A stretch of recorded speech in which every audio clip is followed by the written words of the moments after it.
this part will have spoilers to all of the Adventure Series books. So what inspired you to end the Death Wish at Machu Picchu like you did? Well, a part of it was that we may have discussed it at the our last podcast, but Mrs. Biba ended up escaping from Bahrain in the Middle East years ago, before we came back to Wisconsin, before my dad passed away from cancer and so forth, before she had her son Adam, our son Adam, and wanted to make sure that that was part of the deal where, you know, she does escape in the third book, The Death Wish of Machu Picchu, and somewhat like she really did in real life. That's so cool that you brought that story in, because that was one of the I thought that was one of the highlights that you mentioned from our last podcast was that story, because I had no clue that even happened. Actually, before we had kids, wanted to travel. And so we went on some visiting teacher exchange programs. And then actually, right after the first Persian Gulf War, we decided to go abroad one more time. We were visiting teachers in England. And then we decided to travel one more time. We actually decided not to teach in the Middle East, but where did we go? The Middle East, where both Dawn and I were accepted as music. I was a band, choir, and general music teacher at this Bahrain Bayan school.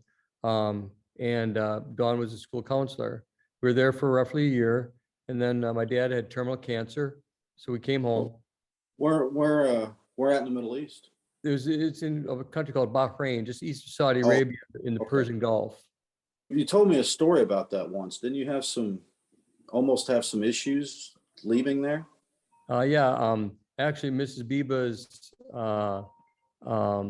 Biba's escape from Bahrain actually was happening at this point. I think I mentioned my dad had terminal cancer, and they allowed me to leave for a while to see if he's okay and be with him. And then we found out that Mrs. Biba was pregnant. Oops.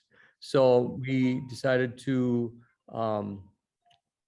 get her out, because our friends who had been teaching in Kuwait, and American friends and so forth, decided that we got to get you out, Dawn, but we can't tell them. Well, why not? Because they could take your passport and not let you go in the airport. So they got her a ticket on a Sunday night at midnight, and they got her out. And Dawn actually also met a female doctor from India who forged some papers for her to get her out in case they asked how many months pregnant you are. And because I think she was several weeks, maybe even a month beyond where they want you to fly internationally. So she got some paperwork in case they asked, and she made it home.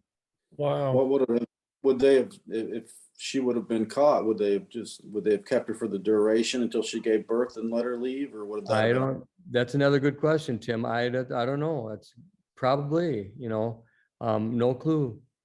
And then, of course, this is way before it's fax machines or cell phones rather. So we were faxing back and forth to our district administrator back there, and he accused us of just leaving without telling them, which we did. But they said we owed them so much money. No, we didn't. We gave them our access to our bank account and all this other things. They had plenty of money. Well, they faxed us back again and said, fine, you're not going to work in Bahrain again. It's all right. You were good with that? We're fine with that, yeah. Okay.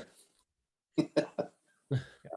And then I came back and decided to start subbing in the Waupaca School District and Waiwiga and Watoma schools, and got my foot in the door here in Waupaca as the first halftime band director.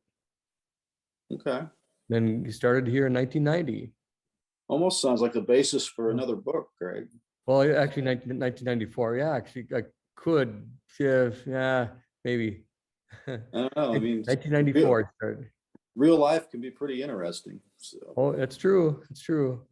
Actually, I leave the storytelling to Mrs. Biba. She is a part of the Waupaca storytelling group, and she's pretty good about telling these stories as well.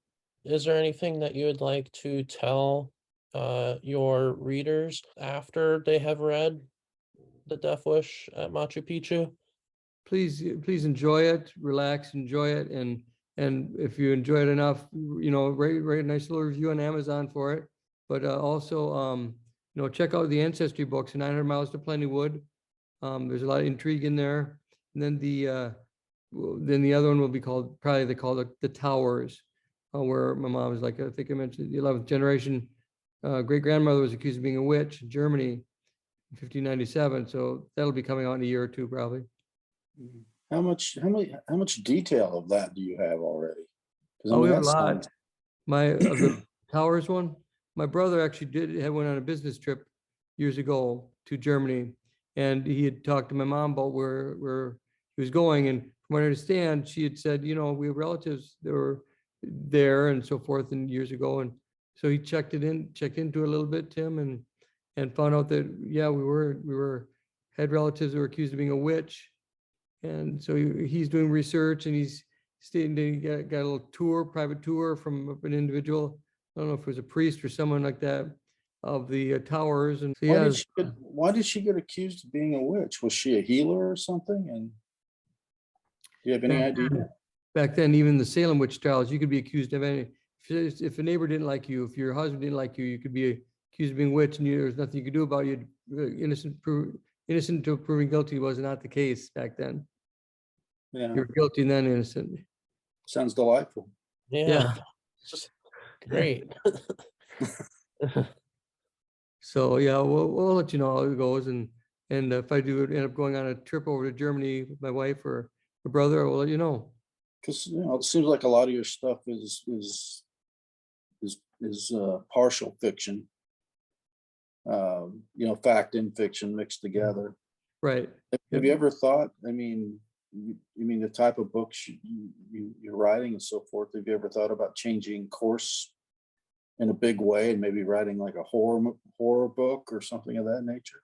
Not really, not off the top of my head. I mean, if you have any inspirational ideas, let me know, Tim. Well, you got one right there, The Witch. That's a springboard. There you go. There you go. Yeah, she could Well, she could come back and have her vengeance or something. She was not a witch after all, I guess, from what I understand. But Well, no, I I doubt many of the witches were witches. You're right. Exactly. They're accused, but not. There's a lot of bribery that went on, and you definitely had to work your way out of it once you're being accused. If you had a bad eye, if you had a bad leg, or if you just weren't kind of normal, you were accused of being witch. Then you could do men and women. How do you feel about the adventure series ending? Is it bittersweet? Are you very happy to move on? I am very happy to move on, I guess. It's kind of bittersweet, but in a way, I'm happy to move on to concentrate on some other ideas, and maybe kind of get some travel plans in the works. And as I said, I want to travel to some of these locations and kind of check it out. Yeah. But I am anxious for people to still buy them, of course, locally and across the country, if not the world. It'd be great.